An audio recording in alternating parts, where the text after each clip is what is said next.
Hey guys, and on today's video, we're going to be updating your Mac to the latest macOS. So let's get started. Go right into your desktop. It doesn't really matter. On the top left-hand side of your screen, you're going to see the Apple logo. Apple logo. Second option will say System Settings. Go right in there. Once that opens up, you're going to see this. So your second option should say Software Update. However, if you don't, up here in the search, just type in Update. From here, first option, Software Update.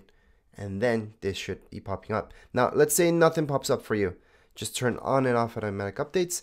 That should refresh things for you and you're good to go. So right now, here's the latest update. We can click on more information. It's going to tell us just a little bit more about this particular update. And then we can just tap on update now. At this point in time, once you click on agree, put in your passcode if you have one. Then it's going to download and then it's going to go ahead and install. So your Mac will restart. Make sure you're not working on anything on your Mac.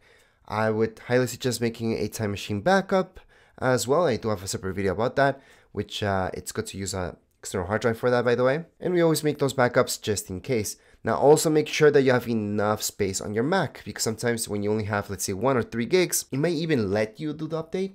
But once it tries to install the update, your Mac might get stuck.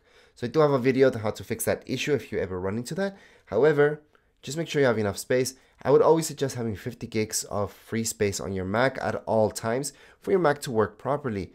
Anyways, right now all we have to do is just wait, and then later on we're going to see Apple logo loading bar. It's going to restart and we're going to be done with the update. As mentioned, your Mac would have restarted. You should have seen an Apple logo loading bar and then you would have been done. Everything should have just loaded back up. Let's just do double check. We're just going to go into updates again, software update, and we should see that it's all up to date. And here we go. This is the latest update from Mac.